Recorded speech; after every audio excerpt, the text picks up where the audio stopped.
One Tuesday afternoon in a Gangnam coffee shop, Tae-yang sat next to a woman who looked at him like he was simply the person at the next table.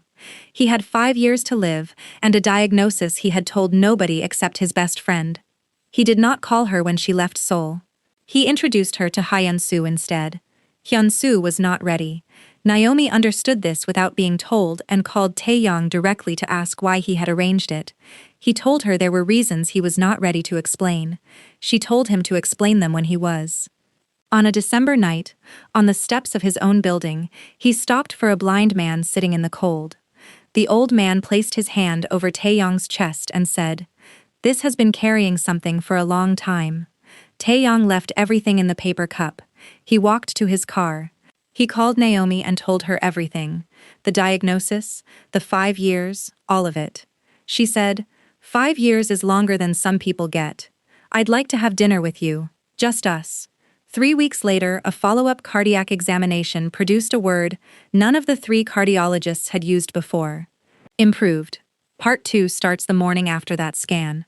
Welcome back. If this is your first time here, Part 1 is everything you need. Subscribe and hit the bell so you never miss what comes next. Now let's get into Part 2. He did not tell her immediately. Not because he intended to keep it from her. They had passed the point, somewhere between the phone call on the December steps and the dinner that followed, where keeping things from each other was a viable option. She had a specific quality of attention that made incomplete information visible the way a wrong word made a sentence visible. She would have known.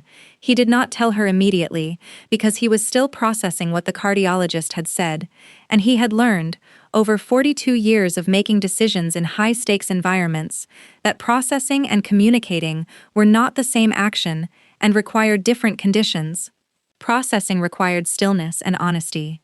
Communicating required clarity. You could not communicate clearly what you had not yet processed fully. He had learned this the hard way, in the early years, when he had communicated from the middle of his own recalibration and had produced outcomes that required correction. He was not going to do that with this. He had also, in the 3 weeks since the December phone call, come to understand something specific about Naomi Charles that was relevant here.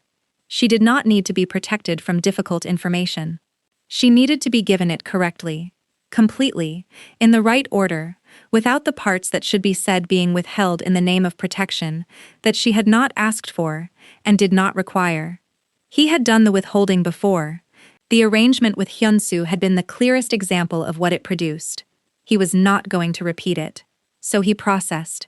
He gave himself the afternoon. He gave himself the drive back to the office, and the meeting he could not reschedule, and the 2 calls and the logistics contract decision. He gave himself until 7 in the evening, when the office was quiet and the day's obligations had been met, and there was nothing left between him and the scan report, except the particular stillness of a man who had been carrying something for 8 months and had just been told that the thing he was carrying might be lighter than he thought. The scan had been on a Thursday morning. He had sat in the cardiologist's office, the same chair, the same desk with the same model of lamp that had been there for all 3 New York consultations, and heard a different version of the information he had been receiving for 8 months. The structural abnormality was present. It had not disappeared. The cardiologist was careful about that, precise in the way that Tae-yang appreciated, the way that did not create false hope by overstating what the imaging showed. But the obstruction, the specific hemodynamic obstruction that had been the basis for the 5-year prognosis, had reduced, measurably, in a way that the imaging documented and that the cardiologist could not, in the careful language of someone who had been practicing medicine for 30 years, explain. "I want to repeat the scan in 6 weeks," the cardiologist had said, "and then again in 3 months. Before I revise anything formally, I want to understand whether this is a measurement variation or a genuine change." "What does your clinical judgment tell you?" Tae-yang had said. The cardiologist had looked at him for a moment. The specific look of a man who had spent 30 years being careful with language and was now deciding whether this particular patient deserved the careful version or the honest one. He gave him the honest one. "My clinical judgment tells me something has changed," he said. "I cannot tell you what. I cannot tell you whether it will hold, but something has changed." Tae-yang had driven back to his office.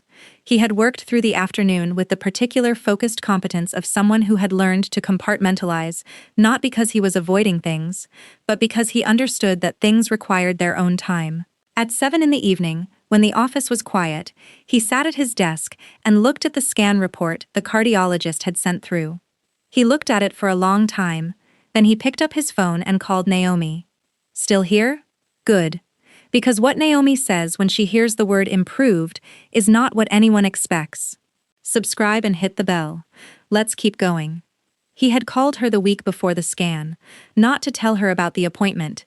He had not told her about the appointment, because telling her would have required either raising hope he was not yet ready to raise, or managing anxiety he did not want to create.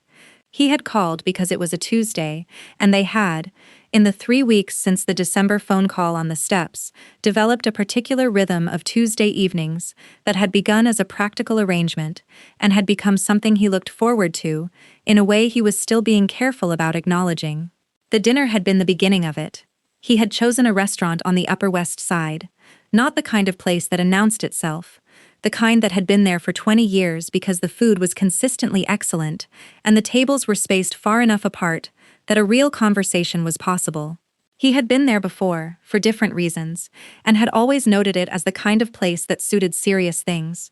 She had arrived exactly on time, not early, not late, exactly on time, in a way that told him she had thought about it and decided that exactness was the right statement to make. She was different from the coffee shop. The coffee shop had been accidental, the specific quality of a person who has not prepared for an encounter and is therefore entirely themselves. This was intentional. She had dressed for it. Not elaborately. She was not a person who used appearance as performance. He had assessed that immediately, but with the specific care of someone who understood that occasion mattered and had chosen to honor it. He had stood when she arrived. She had looked at him for a moment before sitting. The same direct look from the coffee shop, the same quality of seeing without performing the act of seeing. "You look better than the last time I saw you," she said, when she sat down. "The last time you saw me was a photograph," he said, "from the introduction." "I know," she said, "you still look better." He had not known until that moment how much the weight of the past 8 months had been visible in the photograph. He filed it. They had talked for 3 hours. Not about the diagnosis, they had covered that on the phone, and she had asked 2 precise follow-up questions that evening, and then had moved on in the specific way of someone who had understood what they needed to understand, and was not going to circle back to it every 5 minutes. Not about Hyun-soo. That had been addressed, quietly, in the first 10 minutes, and he had said he had misjudged the situation, and she had said she understood why he had made the decision he made, even if it had been the wrong one, and that had been the entirety of it. They talked about work, about New York and what it meant to build something in a city that had no patience for people who built slowly. About Houston, where she had grown up, and Lagos, where her parents were from, and the specific quality of being raised by people who understood achievement as both a gift and a responsibility. About the particular loneliness of success when it arrived before you had built the right relationships to share it with. She talked about her work the way she talked about everything, precisely, without performance, with the specific detail of someone who was actually interested in the thing they were describing, rather than presenting it for effect. He learned that she had been doing contract consulting for 6 years, the last 3 internationally. That she had chosen it specifically because the work required you to understand the relationship behind the document, rather than only the document itself. That she had a gift for reading what was not said in an agreement as clearly as what was. He had listened to this, and felt the particular recognition of someone hearing a method they respected, described in a different vocabulary than the one they used themselves. "Does it change how you make decisions?" she had asked, about the diagnosis. "Yes," he said. "It made me more precise, less willing to spend time on things that didn't warrant it. And more willing to spend it on things that do," she said. "Yes," he said. She had looked at him across the table with the full, specific attention he had first noticed in the coffee shop. "That's not a bad way to live," she said. "Most people never get the clarity. Most people don't get it delivered by 3 cardiologists," he said. She had almost laughed. He had almost laughed. It had been, he understood, the first time in 8 months that the diagnosis had been something other than a weight. She had done that, taken the weight of it and turned it 45 degrees so that the light hit it differently.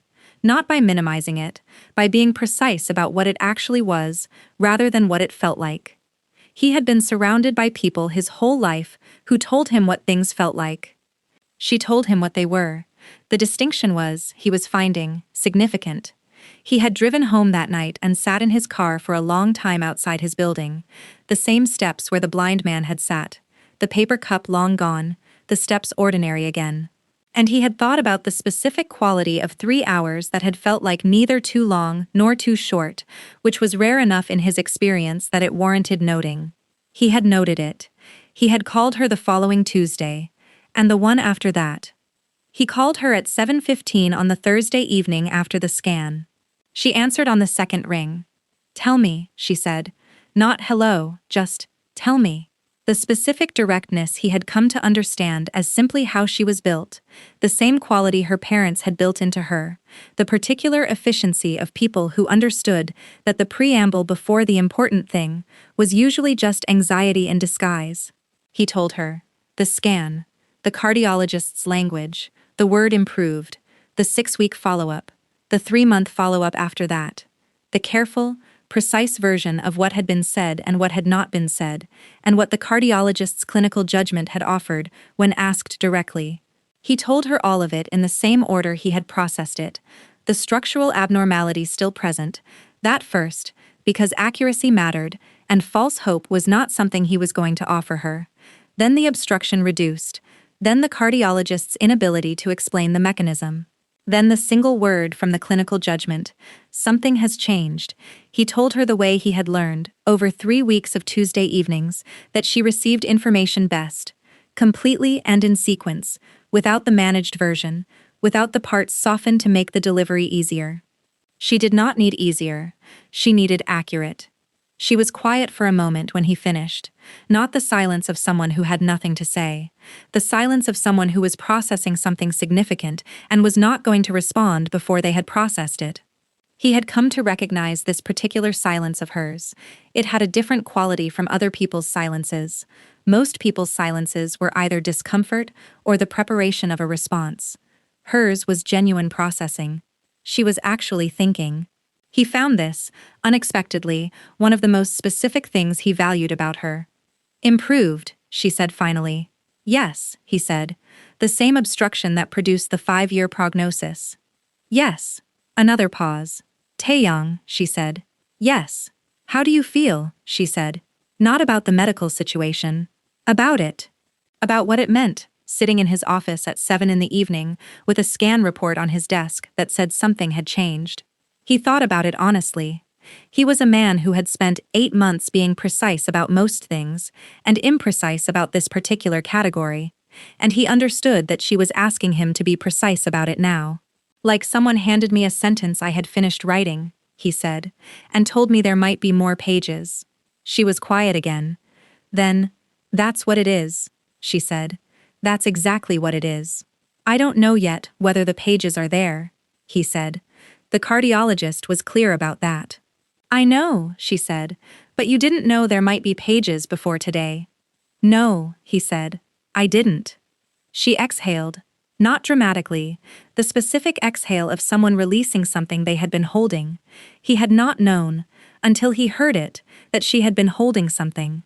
That she had been carrying, alongside her own ordinary life, the knowledge of his 5 years, and that the word improved had reached something in her that she had not been performing the absence of. "When is the 6-week follow-up?" she said. "February," he said. "I want to know when you get the results," she said, "not afterward." "When?" "I'll tell you when I have them," he said. "Good," she said. They were quiet for a moment, the particular quality of a phone call that had covered everything it needed to cover, and was now simply 2 people being present in the same conversation. "Tae-yang," she said. "Yes." "The blind man," she said. "On the steps." "Yes." "Have you gone back," she said, "to look for him?" He had not. He had thought about it.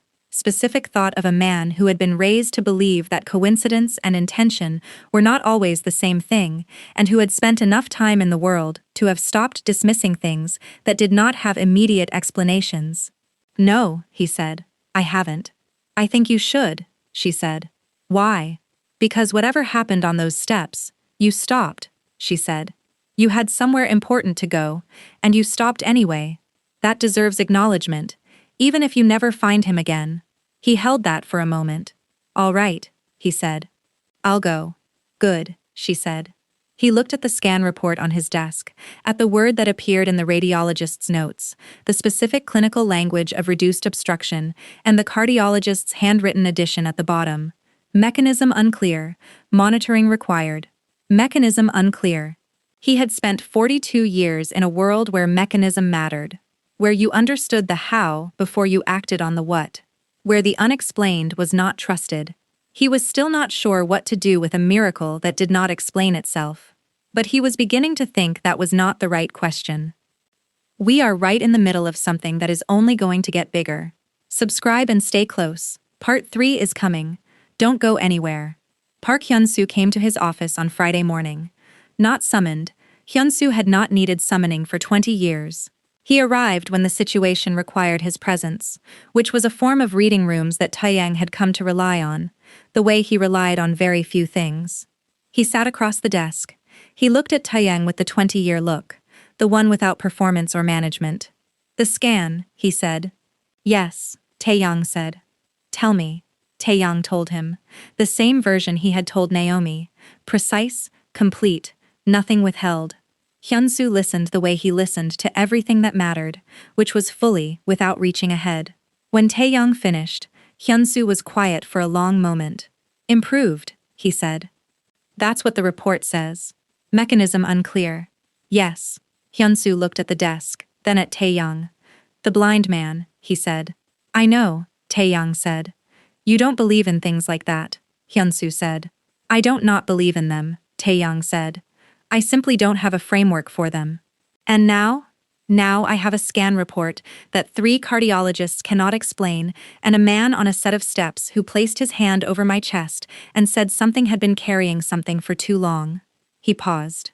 I'm revising my framework. Hyun-soo looked at him for a long moment. Something moved in his expression, not the 20-year stillness, something underneath it, the specific quality of a man who had spent 8 months carrying the knowledge of his closest friend's prognosis, and was now, for the first time, allowing himself to consider that the prognosis might not be final. Good, Hyun-soo said. His voice was quieter than usual. They sat with that for a moment. Naomi, Hyun-soo said. She knows. Tae-yang said. I called her last night. And she asked me how I felt, Tae-yang said. Not about the medical situation. About it. Hyun-soo looked at him. What did you tell her? I told her it felt like someone handing me a sentence I had finished writing and telling me there might be more pages. Hyun-soo was quiet. Then, that's accurate, he said. For you, that's remarkably accurate. She said it was exactly what it was, Tae-yang said. She would, Hyun-soo said. She has that quality, the accurate response before the comfortable one. He paused. I noticed that at dinner, before I had to acknowledge that I was not ready. She was already reading the situation more clearly than I was willing to read it myself. That is a specific kind of intelligence. He looked at the desk. I was not wrong about her. I was wrong about myself. You were honest about that, Tae-yang said. Eventually, Hyun-soo said. They looked at each other across the desk. The 20 years between them, Tokyo, New York, the organization built from nothing, the 8 months of the diagnosis, carried together in the specific silence of 2 men who communicated most of the important things without words. Tae-yang, Hyun-soo said. Yes. Don't waste the pages, he said. Whatever pages there are. Tae-yang held his gaze. I don't intend to, he said. Hyun-soo nodded once. He stood. He buttoned his jacket, the specific gesture of a man returning to the operational world after a moment that required something different from the operational world. At the door he stopped. The steps, he said. Where the blind man sat. Yes. Go tonight, Hyun-soo said. Not tomorrow. Tonight. He left. Tae-yang sat at his desk for a moment. He looked at the scan report, at the word improved, and the words mechanism unclear below it, and the cardiologist's handwritten note that something had changed without explanation. He thought about a paper cup in the cold. about a hand placed flat over the left side of his chest, about a voice that had said, "This has been carrying something for a long time, something it was not built to carry alone." He picked up his phone. He texted Naomi, "Going to the steps tonight. You were right that it needed to be acknowledged." Her reply came in 2 minutes. "Tell me what you find." He looked at that for a moment. At the specific quality of someone who was present in the things that mattered to him, not managing them, not directing them, just present. He had been around people his entire adult life who managed things, who assessed situations and positioned themselves in relation to them, and said the thing that protected their position rather than the thing that was true. Naomi Charles said the thing that was true. She had been doing it since the coffee shop in Seoul, when she had looked back at him directly and put information on the table and left the decision where it belonged. She had done it on the phone in December, when she had said 5 years is longer than some people get without making it a performance of strength. She had done it at the dinner, when she had asked the precise follow-up questions and then moved on rather than circling back. And she had done it on the phone tonight, when she asked how he felt, not about the scan, not about the medical situation, but about what it actually meant to be handed more pages when you had already finished writing the sentence. He typed back, "I will." He put the phone down. He left the office at 7:30, later than he had intended, the processing having taken longer than he planned. He told his driver to take him to his building rather than somewhere else. He got out of the car at the front entrance. He stood at the top of the steps for a moment. The steps looked exactly as they always had. The building's entrance, the stone of the steps themselves, the particular quality of a New York winter evening settling into the space between the buildings. The paper cup was long gone. The blind man was not there. He had not expected him to be there. He went down and sat on the second step anyway. Not the bottom, where the old man had been, but close. He sat in his good suit in the December cold and looked at the street the way he had looked at the Han River bench 8 months ago, after the first consultation, when he had sat watching the water and given himself 47 minutes to process before he got back in the car and told the driver to take him back to the office. He had spent 8 months counting down from 5. He sat on the steps and thought about what it meant to stop counting and start building instead. He thought about Naomi saying, "That's not a bad way to live. Most people never get the clarity." He thought about Hyun-soo saying, "Don't waste the pages." He sat for 23 minutes. Not 47. He had less to process this time, or perhaps he had simply gotten more efficient at processing the things that mattered. Then he stood. He straightened his jacket. He looked at the spot at the bottom of the steps where the blind man had sat with his paper cup and his white cane in the December cold. "Thank you," he said quietly. "To no one, or to someone." He was revising his framework, which meant he was no longer certain about the distinction. He went back inside. He called Naomi from the lobby. She answered on the first ring. "He wasn't there," he said. "I know," she said. "Did you go anyway?" "Yes," he said. "Good," she said. They were quiet for a moment. The lobby was empty, except for the night security staff, the building doing its quiet late evening thing around him. "Naomi," he said. "Yes." "The Tuesday calls," he said. "I want to keep them." A pause, then, "So do I," she said. He put the phone down. He looked out through the building's glass entrance at New York, doing its Friday night, enormous, indifferent, alive, full of every possible version of what came next. He thought about Naomi sitting across from him at the Upper West Side restaurant 3 weeks ago, asking him how his decisions had changed.